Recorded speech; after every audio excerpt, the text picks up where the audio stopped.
پاکستان کے نئے صدر جسٹس ریٹائرڈ رفیق تارڑ نے جنرل مشرف کی جانب سے خود کو زبردستی صدارت سے نکالنے پر اپنا احتجاج مشرف کے آخری سلیوٹ کا جواب نہ دے کر ریکارڈ کروایا، جس سے اقتدار کا بھوکا جرنیل شرمندگی کی دلدل میں دھنس گیا۔ 7 مارچ سن 2022 کو طویل علالت کے بعد 92 برس کی عمر میں لاہور میں انتقال کر جانے والے سابق صدر مملکت جسٹس ریٹائرڈ محمد رفیق تارڑ عدالتی حکم امتناع پر صدر مملکت کا انتخاب لڑنے والی واحد پاکستانی سیاسی شخصیت تھے۔ رفیق تارڑ کی ایک اور انفرادیت یہ ہے کہ وہ ملک کے ان سویلین صدور میں سے ایک تھے جو اپنے عہدے کی آئینی مدت مکمل نہ کر سکے اور انہیں وقت سے پہلے ہٹا دیا گیا۔ یاد رہے کہ وہ صدر فاروق احمد خان لغاری کے مستعفی ہونے کے بعد سن 1998 میں صدر مملکت کے منصب پر فائز ہوئے۔ فاروق خان لغاری نے اپنی محسن بینظیر بھٹو سے غداری کرتے ہوئے ان کی حکومت ختم کر دی تھی، جس کے بعد وہ خود بھی مکافات عمل کا شکار ہوئے اور نواز شریف حکومت کے ہاتھوں نکالے جانے سے بچنے کے لیے مستعفی ہو گئے۔ 12 اکتوبر سن 1999 کو نواز شریف حکومت کے خاتمے کے بعد پرویز مشرف نے جب رفیق تارڑ پر استعفیٰ دینے کے لیے دباؤ ڈالا تو انہوں نے کمال جرت کا مظاہرہ کرتے ہوئے کہا کہ چیف ایگزیکٹو یعنی پرویز مشرف میرا ماتحت ہے، اس لیے میں اس کو استعفیٰ نہیں دوں گا۔ بہرحال جب حالات دیگرگوں ہوئے اور بندوق والوں نے ان پر براہ راست استعفے کے لیے دباؤ ڈالا تو رفیق تارڑ نے مصلحتاً مستعفی ہوئے بغیر ایوان صدر سے جانے کا فیصلہ کیا۔ اس تاریخی لمحے آرمی چیف اور چیف ایگزیکٹو کے عہدے پر براجمان پرویز مشرف نے انہیں سیلیوٹ کیا، لیکن رفیق تارڑ نے روایت کے برخلاف سیلیوٹ کا جواب نہ دے کر مشرف کو شرمندگی اور خجالت کی دلدل میں دھکا دے دیا۔ یوں سن 2001 میں رفیق تارڑ غیر آئینی طریقے سے اپنے عہدے سے ہٹا دیے گئے۔ 2 نومبر سن 1929 کو پنجاب کے علاقے پیر کوٹ میں پیدا ہونے والے رفیق تارڑ کئی آئینی عہدوں پر فائز رہے اور وکالت سے اپنی زندگی کا آغاز کرتے ہوئے صدر مملکت کے عہدے تک پہنچے۔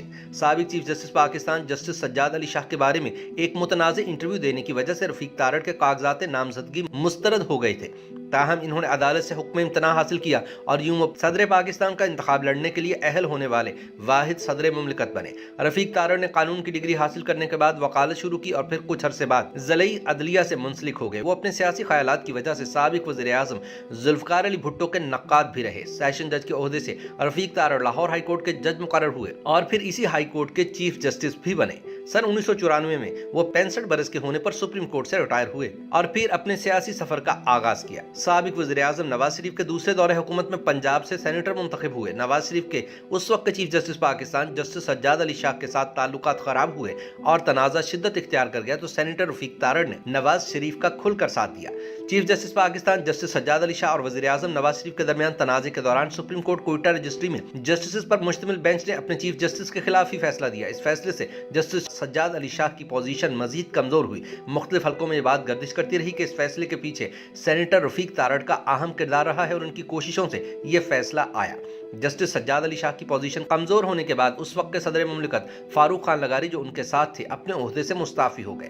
نئے صدر مملکت کے لیے سینیٹر رفیق تارڑ نے بھی کاغذات نامزدگی جمع کروائے، لیکن چیف الیکشن کمشنر اور سپریم کورٹ کے جج جسٹس مختار جنیجو نے 7 روزہ تقریر میں عدلیہ مخالف انٹرویو پر رفیق تارڑ کے کاغذات نامزدگی مسترد کر دیا۔ رفیق تارڑ نے اس فیصلے کو لاہور ہائی کورٹ میں چیلنج کیا تو جسٹس ملک محمد قیوم نے انہیں مشروط طور پر الیکشن لڑنے کی اجازت دے دی۔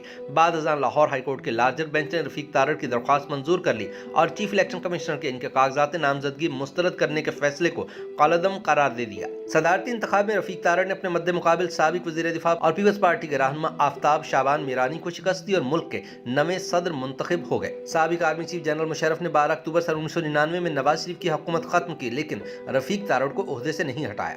تاہم جب جنرل مشرف بھارتی وزیر اعظم اٹل بہاری واجپئی سے ملاقات کے لیے بھارت جانے لگے تو انہوں نے رفیق تارڑ کو عہدے سے ہٹا کر خود صدر مملکت کا عہدہ سنبھال لیا۔ رفیق تارڑ پاکستان کی سیاسی تاریخ کے واحد باریش صدر مملکت تھے۔ وہ مذہبی خیالات رکھتے تھے لیکن انہیں ہنسی مذاق بھی پسند تھا۔